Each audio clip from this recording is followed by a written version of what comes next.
do versículo 11 ao versículo 24.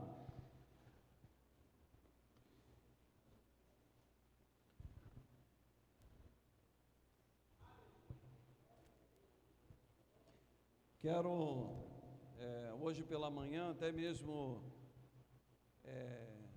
não falei, a respeito da pastora Neuza, e geralmente os irmãos ficam sempre nos perguntando, né?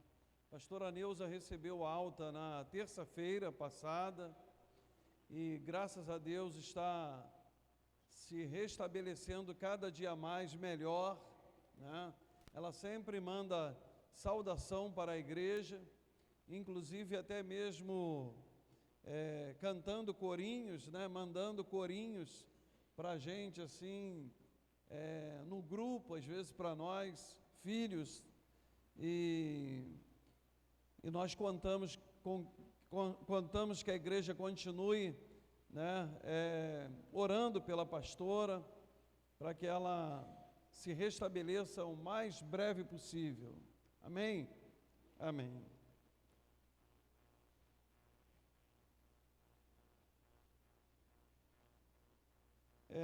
Nesta noite nós vamos meditar mais uma vez sobre o assunto o amor aos irmãos. Deixa eu ver se a minha... Assim, deixa eu ver. Só conferir aqui que não está dando para ver porque esta mensagem que eu vi. Assim, a minha aqui está um pouquinho diferente, a versão. Pode colocar na versão Almeida corrigida, revista corrigida, ARC. Só para eu não precisar ficar olhando aqui para trás.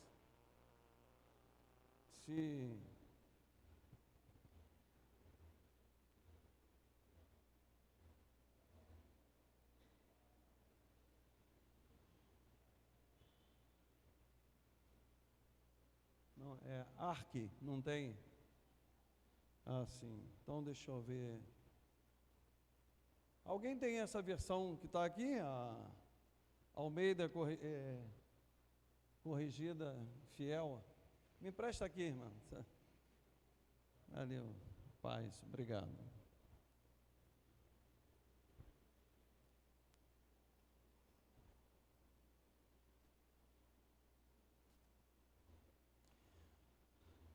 Porque esta é a mensagem que ouvistes desde o princípio, que nos amemos uns aos outros, não como Caim, que era do maligno, e matou a seu irmão. E por que causa o matou? Porque as suas obras eram más, e as de seu irmão justas. Meus irmãos, não vos maravilheis se o mundo vos aborrece. Nós sabemos que passamos da morte para a vida, porque amamos os irmãos. Quem não ama seu irmão, permanece na morte. Qualquer que aborrece a seu irmão é homicida. E vós sabeis que nenhum homicida tem permanente nele a vida eterna. Conhecemos a caridade nisto, que ele deu a sua vida por nós, e nós devemos dar a vida pelos irmãos. Quem, pois, tiver bens do mundo, e vendo o seu irmão necessitado, lhe cerrar as suas entranhas, como estará nele a caridade de Deus? Meus filhinhos, não amemos de palavra, nem de língua, mas por obra e em verdade. E nisto conhecemos que somos da verdade, e diante dele asseguraremos nossos corações, sabendo que se o nosso coração nos condena, maior é Deus do que os nossos corações, e conhece todas as coisas. Amados, se o nosso coração não nos condena, temos confiança para com Deus. E qualquer coisa que lhe pedirmos, dele a receberemos, porque guardamos os seus mandamentos e fazemos o que é agradável à sua vista.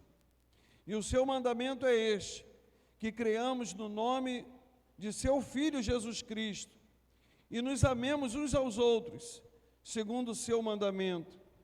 E aquele que guarda os seus mandamentos, nele está, e ele nele. E nisto conhecemos que ele está em nós, pelo Espírito que nos tem dado. Amém? Amém. Os irmãos podem se assentar.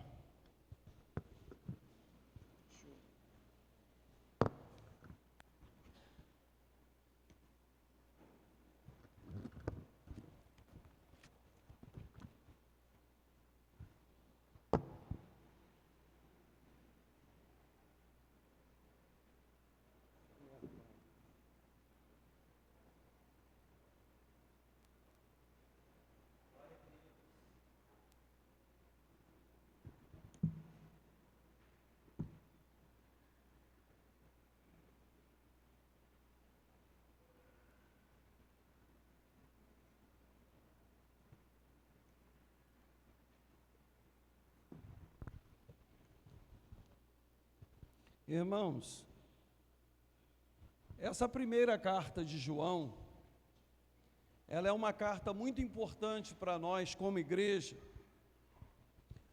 porque quando João ele vai escrever essa carta, ele tem uma ideia, uma proposta de combater uma falsa doutrina que estava se espalhando no meio do povo cristão, e que falsa doutrina era essa, né? Agora vi o irmão Edson ali, rapaz querido, saudade do irmão, né? Saudade de todos que se ausentam, mas irmão Edson ficou um bom tempo ausente, e agora que eu o vi aqui, alegria muito grande, né? E João ele vai escrever essa carta para combater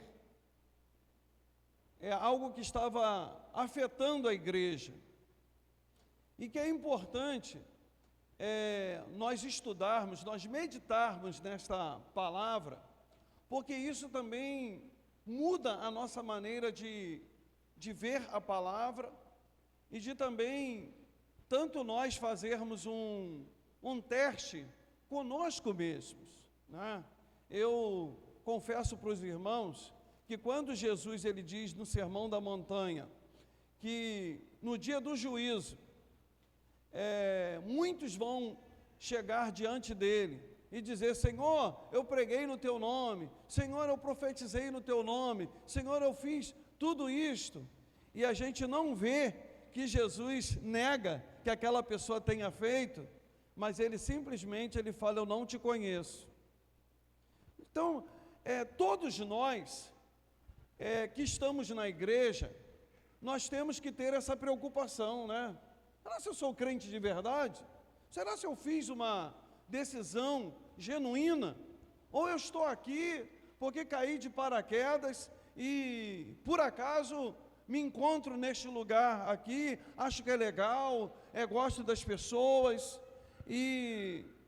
Mas João, ele vai exatamente fazer um teste, em que esse teste que ele faz, ele vai refutando 3 ideias que acontecem aqui no texto, que a gente não consegue, porque ele não fala exatamente das ideias contrárias, mas ele vai refutar, ou seja, ele vai ensinar para mostrar que aquilo que estava sendo ensinado no ambiente cristão não era correto, era mentiroso. João ele usa uma expressão aqui que às vezes a gente acha que é dura, né, dele falar, que aquele que diz que não tem pecado é mentiroso. Então esse vocabulário que ele está usando, um tanto até mesmo agressivo, ele tem uma proposta, ele tem um propósito, porque ele estava refutando, ele estava falando contra aquilo que estava sendo ensinado como algo normal. qual seria o primeiro ensinamento ou seja, que doutrinas eram essas que eram ensinadas no primeiro e no segundo, principalmente no primeiro e no segundo século da igreja? Era que Jesus era uma doutrina chamada, que era uma mistura entre filosofia e a fé cristã judaica, em que nasceu um grupo, ou até mesmo uma filosofia chamada de gnosticismo. O que é o gnosticismo? O que esta doutrina ela ensinava? Ela ensinava que a matéria era totalmente má e que o espírito era totalmente bom. E com isso, eles diziam de que Jesus, o Jesus histórico, o Jesus que nasceu em Nazaré, ele recebeu no batismo o Cristo, que era espírito. Então eles admitiam que o Cristo era espiritual, mas que o que tinha nascido de Maria era carnal, que era matéria. Uma vez sendo matéria, era má, não era boa. Então eles traziam um certo ensinamento que era contrário àquilo que a palavra de Deus diz. Eles refutavam três coisas, que eram a criação, como se toda a criação fosse má. Eles também não acreditavam na ressurreição e nem na encarnação. Então, se eles não criam na encarnação, eles não criam que Jesus era Deus. Você entende isso? Nós entendemos de que Jesus Cristo, ele nasceu de uma mulher, de Maria, ele nasceu sem pecado, ele cresceu em Nazaré, ou seja, ele nasceu em Belém, cresceu em Nazaré, e que depois ele teve o seu ministério na Galileia, mas que ele era o próprio Filho de Deus, ele era o próprio Deus encarnado.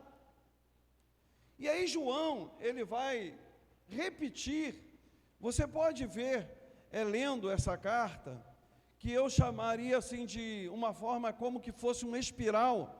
O que é uma espiral, né? É como sendo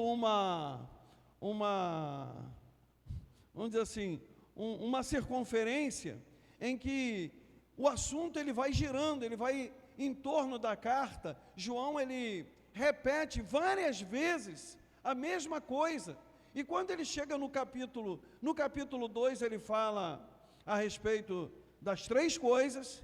Quais são essas três coisas? É que, para nós sabermos de que nós somos salvos, nós temos que ser testado por três provas. Primeiro, é você crer que Jesus, que nasceu de Maria, ele não era apenas homem, mas que ele era o homem-Deus e o Deus-homem. Nele estava a divindade. Ele não era apenas um homem, mas ele era o Cristo, ele era o Filho de Deus. Então nós que cremos em Cristo, nós cremos de que ele está vivo. Nós cremos que ele morreu na cruz, mas ele ressuscitou. Ele era o Filho de Deus. Agora mesmo estava vendo agora nessa ida do homem, né, em volta da Lua, e depois a gente vê os cientistas voltando, e quando, por causa da gravidade que é na Terra, os cientistas, quando eles chegam no espaço, eles perdem essa noção da própria natureza que a gente tem aqui na Terra. E quando a gente lê a palavra, a gente vê que Jesus, como o Filho de Deus, ele venceu, depois dele ressurreto, ele venceu a própria lei da gravidade, porque quase 500 irmãos viram ele subir, e a gente e a gente acredita, a gente crê naquilo que está na palavra. E aí ele vai falar sobre isso. E os gnósticos, eles ensinavam de que Jesus, ele não era o Cristo, ele não era o Filho de Deus, porque uma vez ele sendo de carne e osso, ele não podia ser bom. Os gnósticos, os gregos, eles ensinavam de que quando o homem morria, é que ele se libertava do corpo, porque ele tinha o corpo como uma prisão. Com isso também eles ensinavam de que o homem não tinha que se preocupar com o pecado, porque se o corpo para nada presta, por que o homem vai preservar, viver em santidade? Isso, no ensinamento deles, isso era irrelevante, isso não tinha importância. Então o homem podia pecar, o homem podia fazer o que bem entendesse, que isso não interferia em nada na sua salvação, na sua vida eterna. Então os gnósticos ensinavam isso, né, que era contrário à palavra de Deus. E aí João, ele está exatamente refutando essas ideias. Por outro lado também, olha só, se eles não criam que Jesus era o Cristo, depois eles achavam de que o que você fazia com o seu corpo não tinha nenhuma importância. Então eles ensinavam a libertinagem, ensinava de que você pecar, o que você fizer com o seu corpo, não tem nenhum problema, porque o corpo não serve mesmo para nada. E essa influência, ela chegava até a igreja. E aí também, se o corpo, ele não tem certa importância, para que a gente também vai se preocupar com uma vida social? Ou seja, de cuidar do nosso irmão. E se a gente não cuida nem da gente, vamos dizer assim, os gnósticos que ensinavam isso, tá, irmãos? Então essas ideias foram refutadas pelo apóstolo João nesta carta. Então ele vai, se os irmãos, logo que nós lemos os primeiros 4 versículos, pode colocar aí, Mateus, os primeiros 4 versículos de João, a gente, assim, 1 João 1, versículos 1 a 4, quando João ele fala isso aqui, a gente às vezes fica assim, mas para que João está, por que o apóstolo João, ele está tornando isso assim evidente? Por que ele está tocando nesse assunto? Olha só o que ele diz: o que era desde o princípio, o que ouvimos, o que vimos com os nossos olhos, o que temos contemplado, e as nossas mãos tocaram da palavra da vida. Ou seja, ele está aqui falando de que o que era desde o princípio, quem era desde o princípio? Ele lá no Evangelho vai dizer assim, no princípio era o verbo, e o verbo estava com Deus, e o verbo era Deus. Então esse no princípio aqui ele está se referindo a Jesus. O que era desde o princípio, o que ouvimos, o que vimos com os nossos olhos. Ou seja, ele está aqui mostrando de que Jesus ele veio de carne e osso, de que Jesus era uma realidade, e que eles tocaram. Além deles verem Jesus, eles tocaram em Jesus, e ele está aqui dizendo isso. O vimos com os nossos olhos, o que temos contemplado, e as nossas mãos tocaram da palavra da vida. Ou seja, ele está falando de Jesus, porque a vida foi manifestada. Ou seja, quem é a vida? A vida era o próprio Jesus, e nós a vimos, e testificamos dela, e vos anunciamos a vida eterna, que estava com o Pai e nos foi manifestada, e que ouvimos e ouvimos, isto vos anunciamos, para que também tenhais comunhão conosco, e a nossa comunhão é com o Pai e com seu Filho Jesus Cristo. Estas coisas vos escrevemos para que o vosso gozo se cumpra. Então João aqui, ele está falando isso para nós, de que Jesus, ele era 100% homem e 100% Deus. Eu queria hoje de manhã, a Priscila estava na aula aqui de manhã, e você que não é aluno da escola, eu faço um convite, é tão importante vir à escola bíblica, aprender.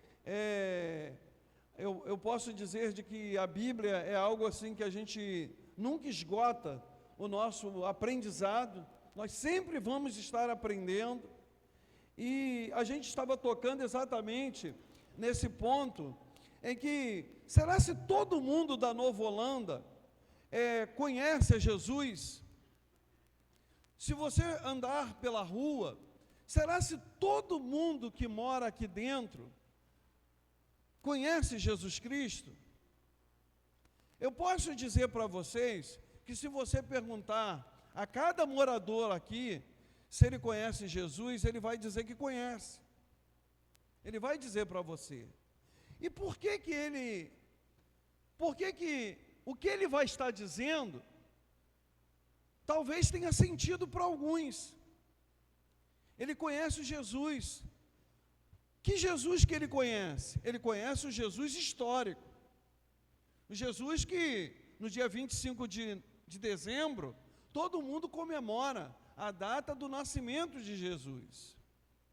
Só que, será se todo mundo que mora na Nova Holanda entende de que Jesus Cristo, ele veio, e aquele Jesus que veio há mais de 2000 anos atrás, que ele morreu, que ele ressuscitou, e que ele está vivo, que ele não é um Cristo, que ele não é um Jesus histórico. O Jesus histórico, a Nova Holanda toda pode reconhecer. Você pergunta se você conhece sobre Jesus, a pessoa vai dizer assim, conheço, mas o Jesus que é o Cristo. E aí João, ele vai dizer que quando a pessoa acredita, quando a pessoa recebe esse Jesus, o Cristo, o que morreu e o que vivo está, então aí é uma evidência de que essa pessoa realmente ela é salva, ela é convertida. E aí eu pergunto a você, você conhece Jesus, o Jesus histórico ou o Jesus Cristo? Porque tem uma diferença entre Jesus, talvez você conheça algumas pessoas por nome de Jesus, não é? Jesus é um nome. Agora, Cristo é que é uma missão, é um ministério, e que só um que foi enviado para salvar a humanidade. Em nenhuma outra religião existe um enviado por Deus, em nenhuma religião existe um salvador do mundo, só existe um que veio para salvar a humanidade, e esse se chama Jesus Cristo. Então nós também como igreja, então João ele vai falar, essa é uma das evidências, e é tão importante, porque quando a gente vai evangelizar, muitas pessoas não sabem distinguir, não sabem fazer a diferença sobre isso, e nós como pregadores da palavra, nós devemos levar isso como uma realidade para a vida das pessoas, para que elas possam receber a Jesus Cristo como o Salvador de suas vidas. A outra evidência que João ele vai dizer para nós, é que aquele que é nascido de Deus, ele odeia o pecado. Aquela pessoa que nasceu de novo, ela se sente mal quando ela está pecando.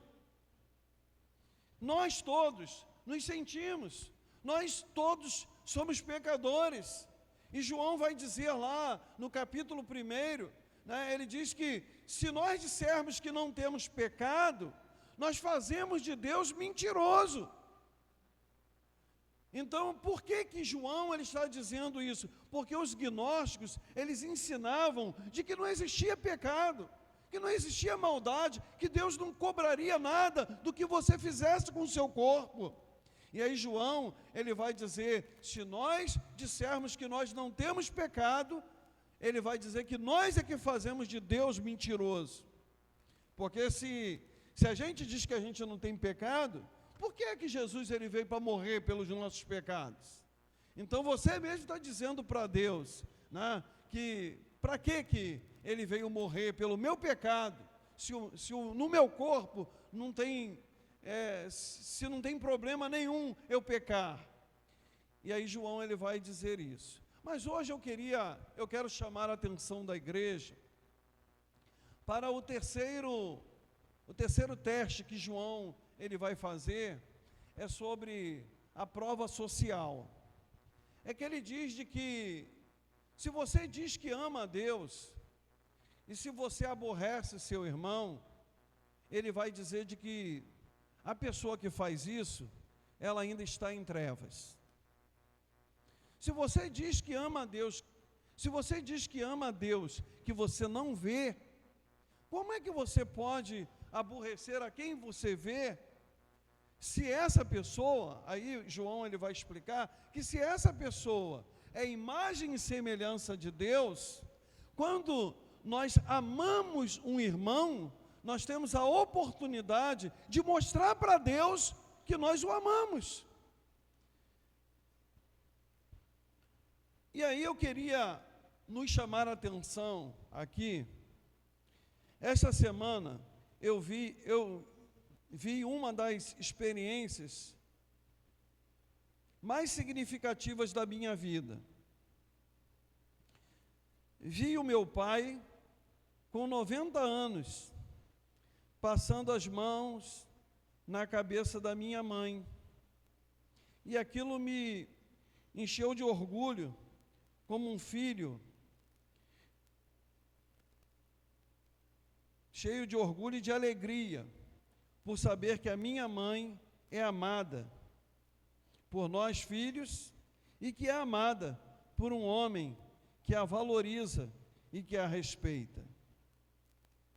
Eu tive, essa semana, eu pude, quando estava chegando na casa da minha irmã Sandra, eu fiquei assim bastante emocionado quando eu vi meu pai abraçando minha mãe, e eu vendo de que ele estava muito feliz mesmo por tê-la ali juntamente com ele.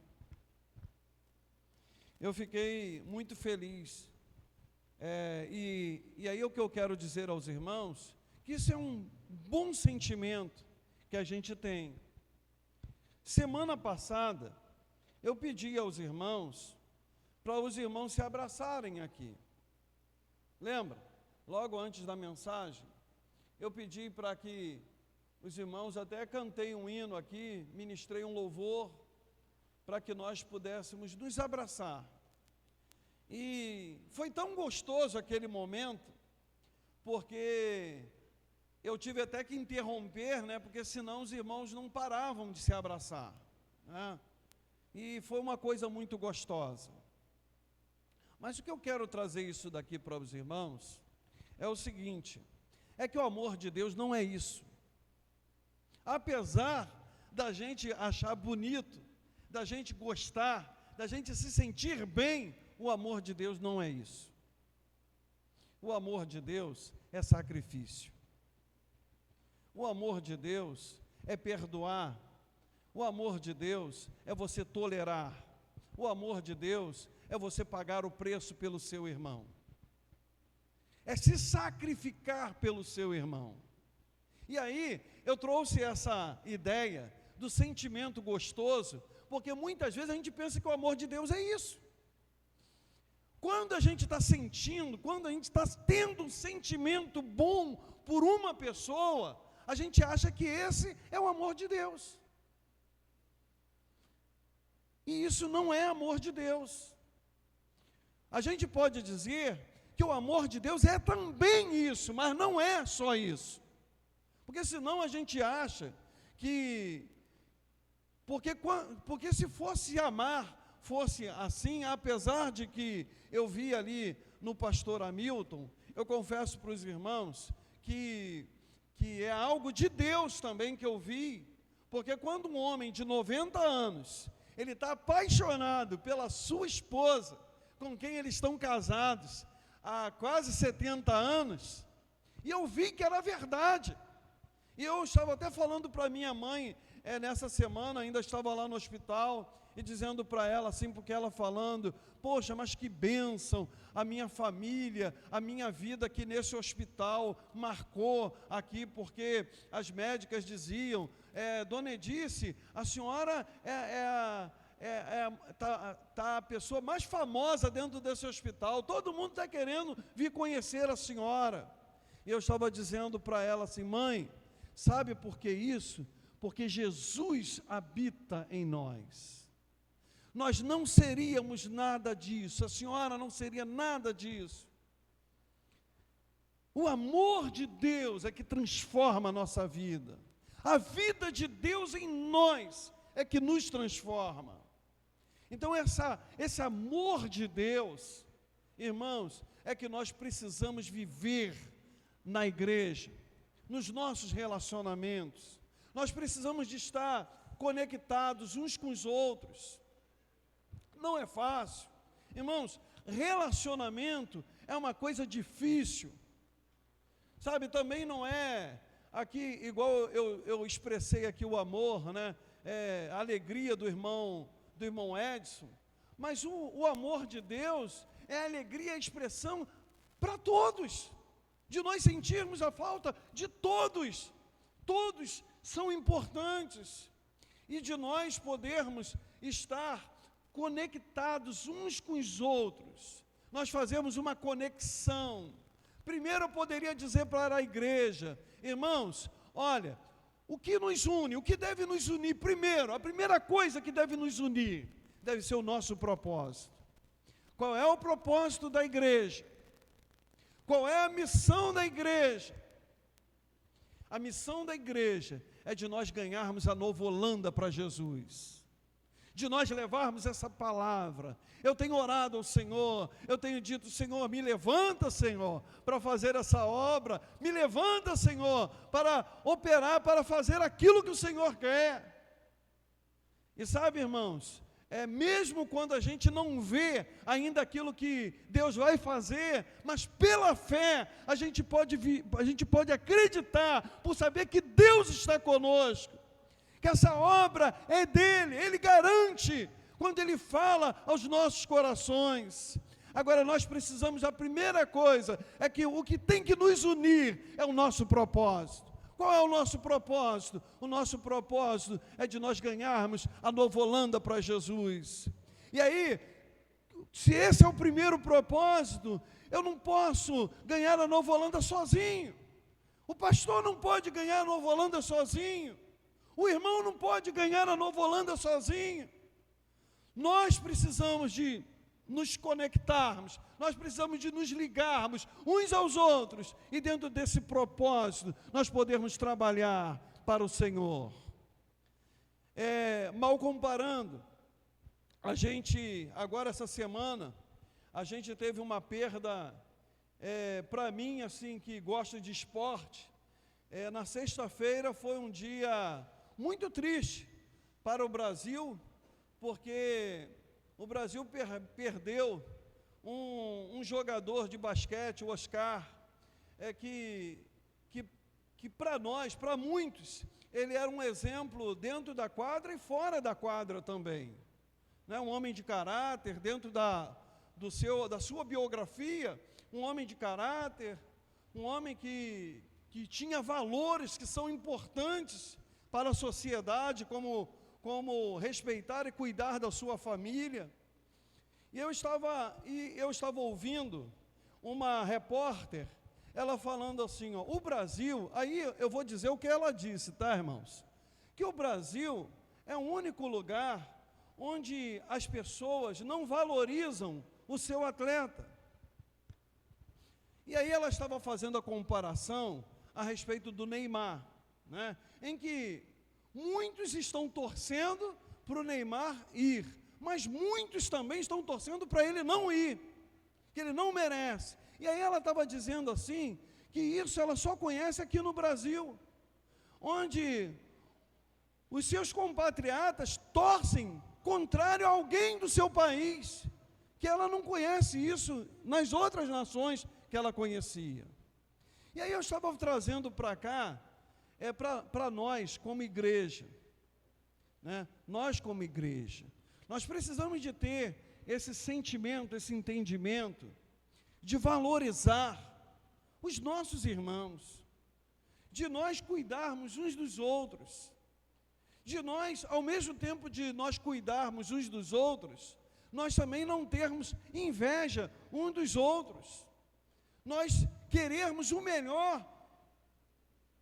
de um para com o outro, a gente querer o bem dos nossos irmãos, a gente querer a prosperidade dos nossos irmãos, a gente querer aquilo que a gente quer para a nossa vida, como no nosso particular, a gente também se interessar para que também os filhos dos nossos irmãos, eles possam alcançar isso, porque isso é que é uma igreja, que é uma família que se ama.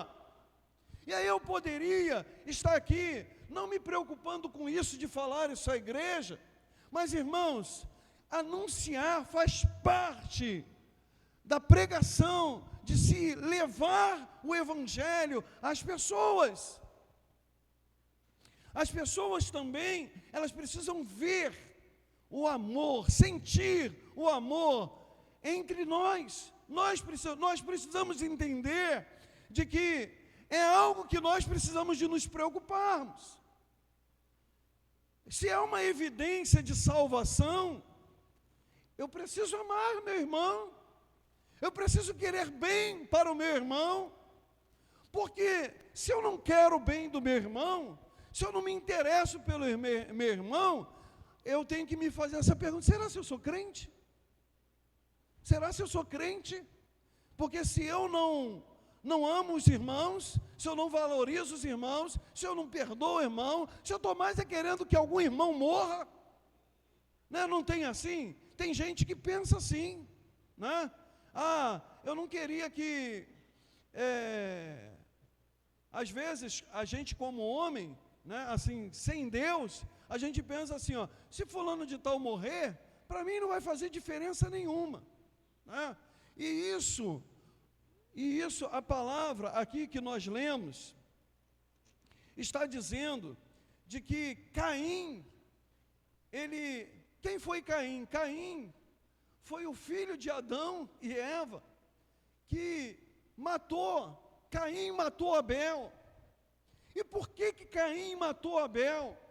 E aí, o texto vai dizer, o texto que nós lemos, ele diz assim, porque as obras de Caim eram mais, ou seja, já havia a maldade no coração dele. Sabe o que quer dizer isso? É que Adão, como pai, falou para ele que obedecer, que servir a Deus, tinha que cuidar, tinha que acreditar, tinha que ter tinha que crer em Deus e obedecer a Deus. Deus era o lado bom, o lado do bem, e existia um lado do mal. Quem é o lado do mal? Era a serpente, que levou a palavra para tirar o homem da presença de Deus. E Adão certamente tenha falado isso, porque Abel ia aprender isso da onde? Mas Caim rejeitou aquilo que foi ensinado, porque Caim seguiu o maligno. Sabe, irmão, o que a palavra de Deus está dizendo? Que se eu não pratico a palavra de Deus, se eu não vivo a palavra de Deus, eu estou vivendo por influência do maligno na minha vida. Nós precisamos de entender isto, de que se eu não me santifico, se eu não vivo a palavra, se eu não obedeço a palavra, eu estou vivendo de acordo com a vontade do maligno na minha vida. E Jesus, ele ensinou isso para a gente lá no Sermão da Montanha, que Jesus, ele vai nos ensinar como é que a gente ama. E aí Jesus, ele vai ensinar de que tanto as nossas intenções, como as nossas motivações, também elas são importantes. Que de repente você diz assim, eu não faço nada de mal para um irmão. Mas o que você pensa do seu irmão? né? Então, Jesus ele vai dizer de que aquele que só em desejar a mulher do próximo, ele diz que já adulterou. Para Deus ele considera não somente aquilo que você pratica, mas aquilo que você pensa. Eu estava até falando com uma irmã aqui na igreja, que às vezes você sabe de um problema, sabe de uma fraqueza, sabe de uma dificuldade que uma pessoa está enfrentando, e essa irmã estava compartilhando comigo, e não que ela tinha compartilhado também com outras duas irmãs, que são pessoas idôneas na igreja, mas eu disse para ela assim: olha, irmã, a irmã nunca deve, quando souber de alguma coisa, assim, algum mau testemunho de qualquer que seja a pessoa, a irmã não conte mais para ninguém. Não conte para ninguém. Se contar, se a irmã vê que existe uma pessoa na igreja, que ela não é, desculpa aqui a expressão, tá, irmã? Que ela não é linguaruda, que ela não fala demais, né? Mas que ela é uma mulher de oração, pode contar para ela. Mas se a irmã tiver na dúvida, é melhor não contar. E aí eu estava dizendo assim, a irmã pode vir e contar para o pastor, porque o pastor, ele foi chamado para isso. Ele foi chamado para ele conhecer a fraqueza das ovelhas, mas ele não desacreditar das ovelhas. Porque a maioria das pessoas, se souberem das fraquezas uma das outras, as pessoas não são capazes de perdoar, muitas não são capazes de perdoar e nem de acreditar mais que aquela outra pessoa mudou de vida. Mas o pastor é chamado para isso. O pastor é chamado para acreditar, o pastor é chamado para confiar. E se você conta alguma coisa para o pastor tem que ser, ele deve ser essa pessoa que representa Jesus. E que ali fica só entre você e o pastor. E que ninguém mais vai saber. Principalmente quando é alguma coisa de confiança. Então, eu estava falando isso para essa irmã, e estou aproveitando aqui também para dizer isso à igreja.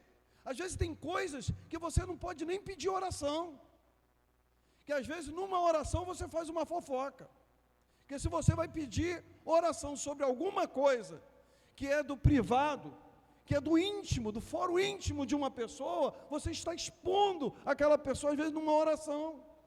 Então a gente tem que ter muito cuidado, até mesmo no que falar, mas eu estou falando no sentido da gente proteger a imagem um do outro. Nós precisamos de amar nossos irmãos. Eu queria ler aqui novamente o texto que nós lemos. Do versículo 11, porque esta é a mensagem que ouviste desde o princípio, que nos amemos uns aos outros, não como Caim, que era do maligno, e matou o seu irmão. E por que causa matou? Porque as suas obras eram más, e as de seu irmão justas. Quando a gente só acha que Deus rejeitou a oferta de Caim, porque a gente às vezes nem entende muito bem ali Gênesis capítulo 4, por que Deus rejeitou a oferta de Caim e aceitou a de Abel? Irmão, presta bem atenção, Deus pode muitas vezes nem receber o teu culto, porque o teu culto, para Deus, importa quem você foi na segunda, quem você foi na terça, quem você foi na quarta, quem você foi na quinta, quem você foi na sexta, quem foi no sábado, porque muitas vezes a gente pensa que Deus esquece, que Deus não considera. Eu não estou dizendo isso aqui para trazer culpa para você e para você deixar de vir à igreja. Não, mas a minha proposta, a minha intenção é de que a verdade, ela precisa ser ensinada, Você não pode se enganar, você não pode enganar a você mesmo, até porque esse livro, ele é escrito exatamente para dar segurança à pessoa que é salva.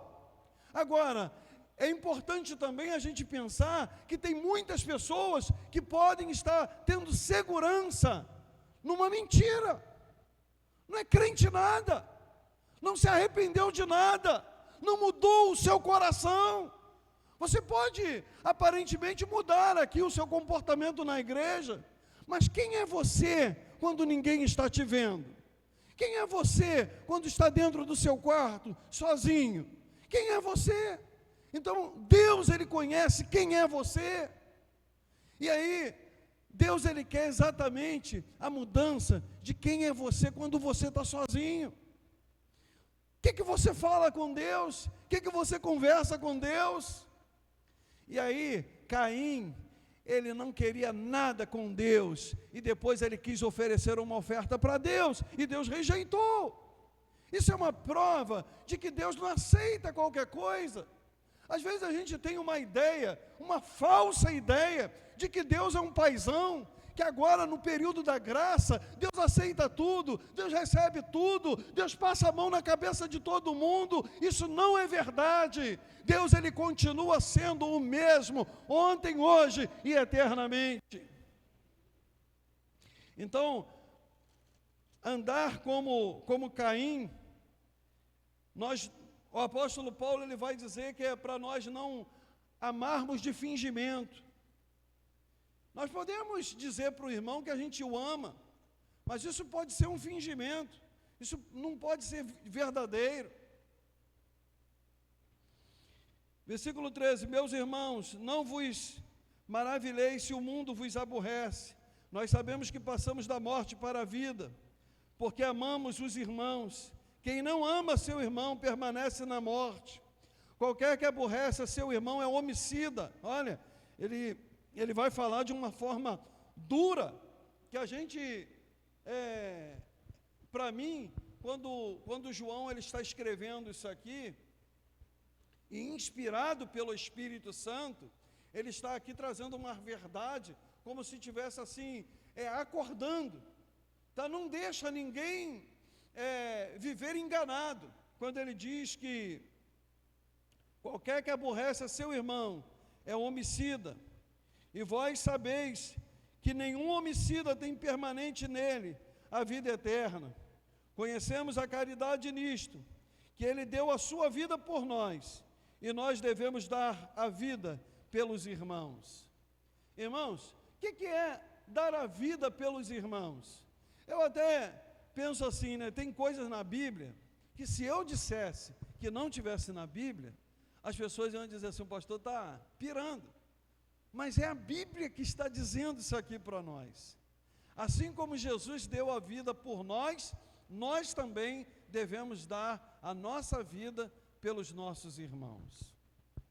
O que é dar a vida pelos nossos irmãos? O versículo 17 responde: quem, pois, tiver bens no mundo, e vendo seu irmão necessitado, lhe cerrar as suas entranhas, como estará nele a caridade de Deus? Ou seja, ele está dizendo de que se a gente ama nosso irmão e a gente sabe que ele está passando fome, eu vou dizer passando fome, porque tem muitos irmãos que às vezes estão passando por dificuldade financeira, e aí eles acham que a igreja tem que ajudar o irmão que está passando necessidade financeira. A Bíblia não está ensinando isso, que a gente tem que ajudar o irmão que está passando necessidade financeira, porque passando necessidade financeira, pode estar todos nós, né? Todos nós podemos estar passando necessidade financeira. Agora, o que a Bíblia vai nos chamar a atenção, é que a gente não pode dormir tranquilo, se a gente souber que o irmão está com fome, se o irmão não tem o que comer em casa.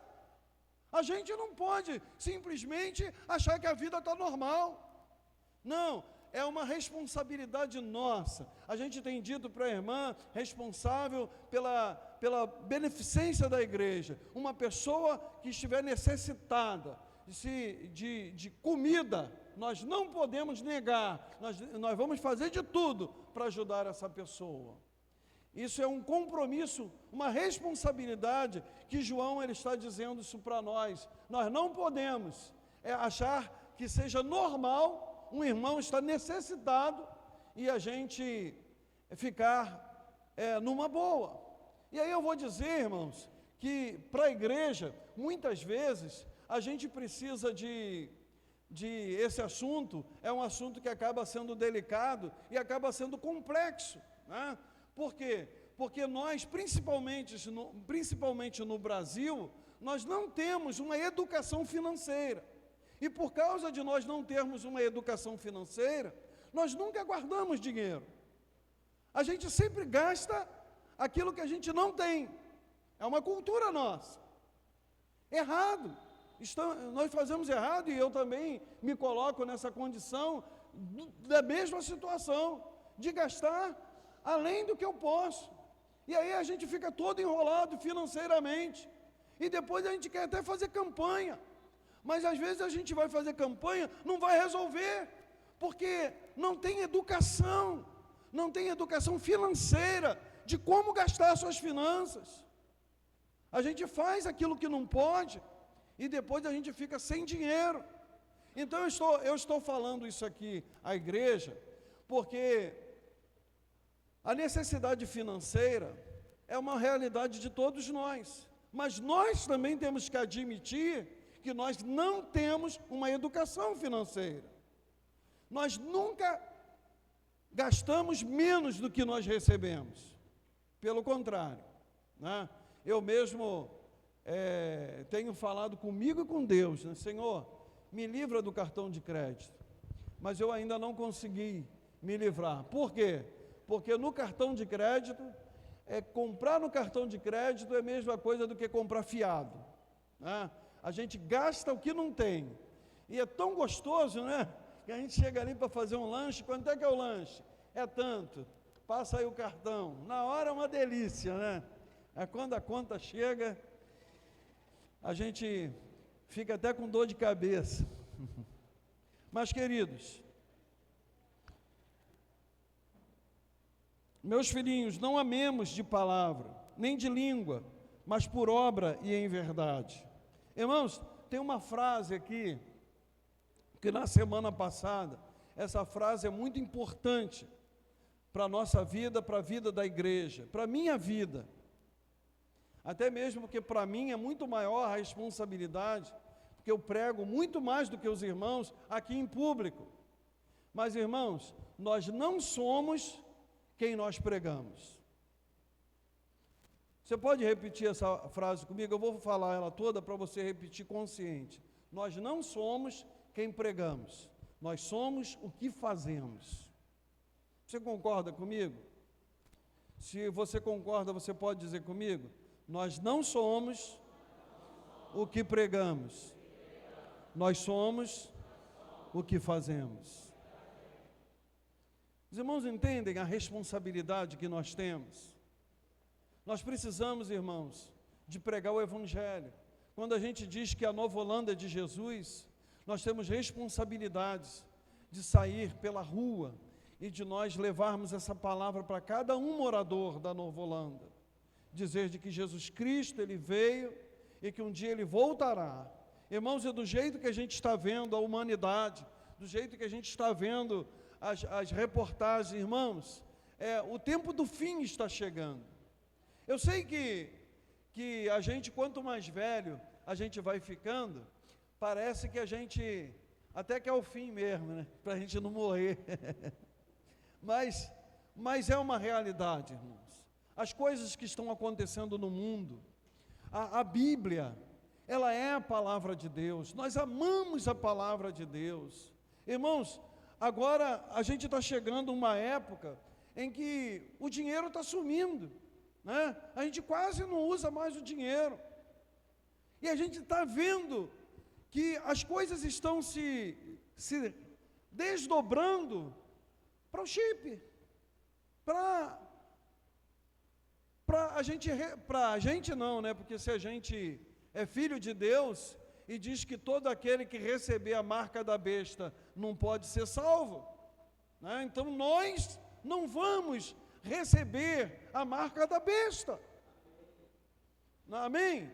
Eu creio, eu quando era criança, eu ficava assim, gente, mas como é que vai ser isso, né? Que eu ficava pensando assim, as pessoas vão querer receber um número na testa, né? Que a gente não tinha entendimento de chip, né? Mas olha, a palavra de Deus, irmãos, mais de 2000 anos que isso foi escrito, e a palavra de Deus, a Jesus ele diz, passarão os céus e a terra, mas as minhas palavras não hão de passar. Irmãos, a Bíblia é a palavra de Deus. Nós vivemos pela palavra. Hoje eu estava aqui no culto de manhã, quando a irmã Céia ofereceu o culto pela manhã. Irmãos, eu não tenho dúvida nenhuma de que Deus tenha falado de que ia levar a Débora. Eu tenho certeza de que ia levar mesmo. Mas eu também creio que Deus ele muda de ideia quando nós clamamos a Ele. É esse Deus que nós servimos. É um Deus que Ele muda, não porque a gente muda a cabeça dEle, mas Ele pode mudar os seus propósitos dentro de um pedido, de uma mãe que crê, que acredita, que ora, que chora. E eu creio, irmãos, na oração que foi feita, e eu creio naquilo que Deus vai fazer através das nossas vidas, por aquilo que nós clamamos a Deus. Agora, irmãos, quando essa palavra está vindo no domingo, segunda-feira, na terça-feira, segunda-feira, estava falando para o pastor Hamilton e para a diaconisa Sara. Eu no domingo passado, eu saí daqui da igreja com um peso tremendo, por causa da mensagem que eu trouxe à igreja. E aí, quando eu estava pensando no peso, o Senhor falou assim, volta e fala de novo à igreja, para a igreja amar, é uma ordem do Senhor, é uma determinação do Senhor. Irmãos, a Nova Holanda, ela precisa entrar aqui dentro, ela sentir uma atmosfera de amor, da presença de Deus em nossas vidas. Porque João 13, 34 e 35, versículo 35, Jesus fala, e nisto conhecerão que sois meus discípulos, quando vos amardes, quando nós nos amamos, as pessoas vão saber que nós somos discípulos de Jesus. Amemos, irmãos, uns aos outros. Vamos ter essa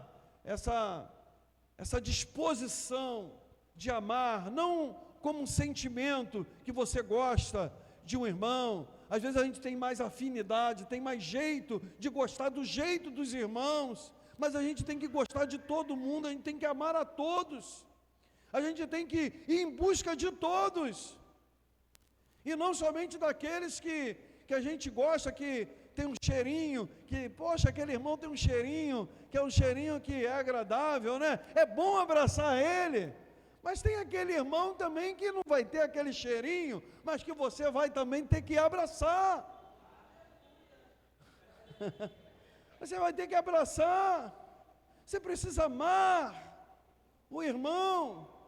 Sabe, irmãos, assim como Cristo deu a sua vida por nós, nós também devemos dar a nossa vida pelos nossos irmãos. E dar a vida pelos nossos irmãos é de nós nos sacrificarmos, de nós trabalharmos mais. Eu estava aqui contando um dia desse para os irmãos, que era muito bom quando eu trabalhava, em que eu fazia horas extras, no tempo que eu fui me casar, e também, quando a gente trabalha numa empresa, em que você pode fazer horas extras, você consegue, se você ficar endividado, você começa a fazer as horas extras, e você ganha mais, e você paga aquilo que você está devendo, né? Como é que é? Agora é banco de horas, é uma situação. Mas, vamos dizer, mas o que eu quero trazer aqui para os irmãos é o seguinte, ó, a gente tem uma campanha ali aquela campanha de Nova Campinas, campanha para colocar o ar-condicionado lá na congregação. Você pode até pensar assim, mas eu não tenho como,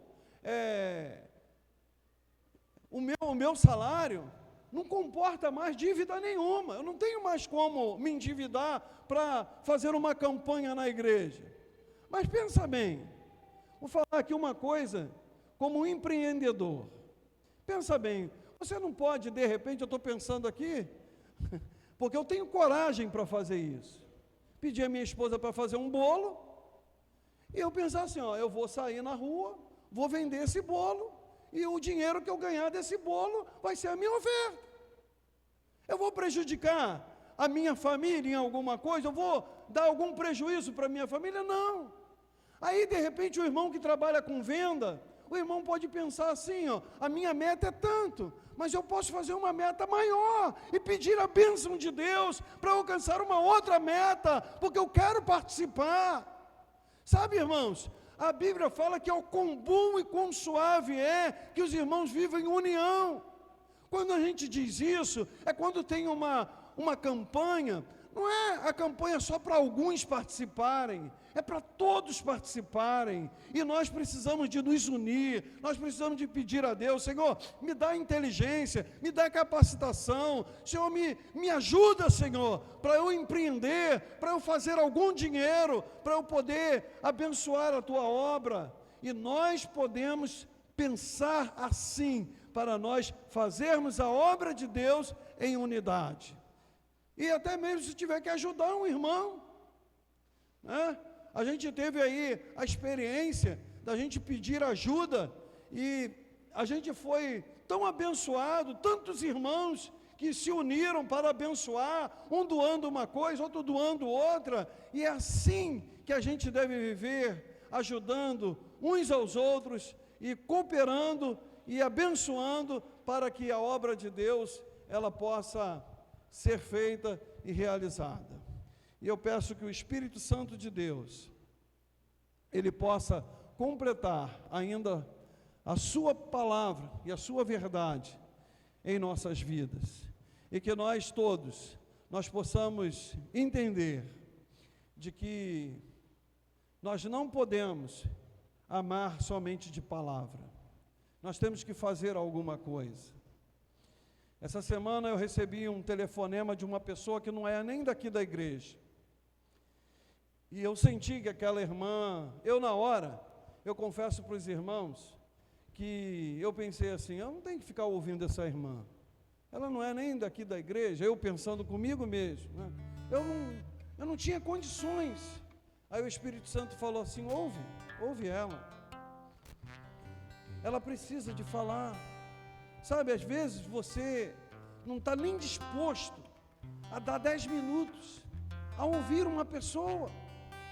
Você também abrir mão para você ouvir, às vezes, uma pessoa que quer fazer um desabafo. Essa pessoa, ela não é membro daqui, ela não é membro de igreja nenhuma. E ela estava até mesmo falando aborrecida de igreja. E ali eu fiquei ouvindo.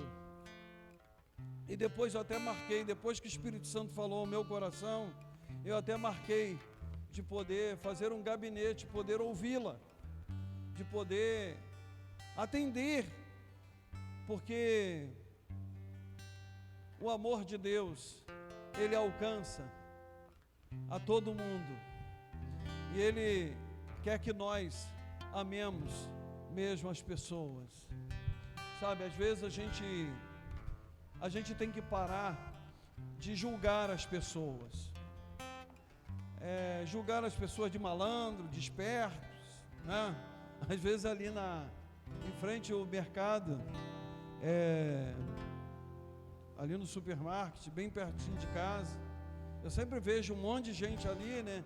E eu confesso para os irmãos que às vezes eu fujo deles, né? Assim saio, dou um drible, né? Mas isso não é o nosso papel de cristão. Estou falando aqui com os irmãos com sinceridade. Sinceridade, ainda que você não tenha, que você não possa ajudar, mas que você olhe no olho dele. A gente é filho de Deus, A gente não pode ser tão mal assim da gente ficar julgando, né? Mas a gente tem que falar a verdade. Teve um que um dia desse olhou para mim, eu falei assim, será se ele está achando de que eu sou empresário? Que ele falou assim, moço, se o senhor puder assinar minha carteira, eu falei assim, eu olhei assim para mim, será se eu estou bonito? E o camarada está pedindo para assinar a carteira dele. E aí ele estava falando que estava com fome, e eu parei para dar atenção, e dei um abraço nele, pude ajudar de alguma forma. E ser cristão, irmãos, é muito fácil a gente andar com Jesus no peito. Agora, a gente precisa de ter peito para andar com Jesus, da gente poder viver o Evangelho de verdade, e que você abra teu coração, assim como eu quero abrir o meu coração, para que Deus ele possa nos usar, para que Deus ele possa, para que nós possamos ser ponte de Deus aqui na terra. Que a gente se interesse, né? Eu até mesmo estava escrevendo uma meditação essa semana, em que eu sempre me preocupei em ser um dizimista fiel, sempre me preocupei, não me preocupava tanto em entregar oferta, entregava de forma relaxada. Acho que eu ainda preciso melhorar muito nessa área na minha vida, estou falando isso sinceramente, mas